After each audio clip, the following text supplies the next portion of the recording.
New information, the woman who killed a prosecutor's grandmother will not be getting out of prison anytime soon. Crystalline Brown stabbed Billie Jean Burton to death in the 1990s. Burton's granddaughter is the assistant district attorney in Lauderdale County. WAAY 31's Brecken Terry is live in Montgomery now, where the fight got personal for the assistant DA. Brecken?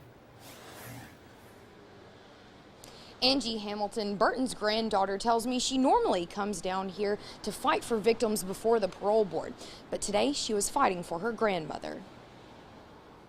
And every time you have to come back down here to fight, it just brings everything back up. Angie Hamilton's grandmother, Billie Jean, was stabbed to death in 1991. She says that's the reason she's now a prosecutor. I didn't even know about the criminal justice system until my grandmother was murdered. This is Hamilton's second time to come and ask the parole board to keep Crystalline Brown locked up. Hamilton tells us she was worried they might release Brown because of the parole board's history of letting violent offenders walk. I'm very concerned this time, not only for the parole board and the things that we have seen here lately, but also the time that she served.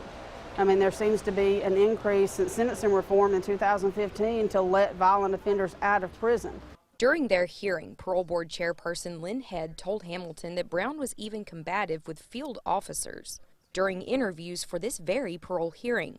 They denied Brown parole and set her next parole hearing for 5 years from now.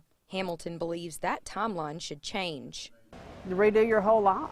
I mean, and it's not at the convenience of the victim, it's at the convenience of the parole board. The board also denied parole for Michael Reeder, who killed a woman in Lauderdale County while driving drunk. Rita McDonald's family became emotional when the board denied his parole. They also denied parole for Carlos Hampton, who shot and killed William Casey in 1994. Lauderdale County District Attorney Chris Conley personally asked the board to deny both men parole. I think it's important to be here, to look the parole board in the eye and let them know what our community wants in terms of not having these violent offenders back in our area. Now, Reeder will come up for parole in the next 4 years, and Hampton will come up for parole again in 5 years, which is just 1 year shy of his end of sentence date. Live in Montgomery, Brecken Terry, WAAY 31 News. Thanks, Brecken. Time is running out for the state parole board. Tomorrow is the deadline for the board to come up with a plan to fix holes in the system. Governor Kay Ivey gave the board exactly 30 days to come up with a plan to address how the board will gather correct information on parolees and keep better track of them.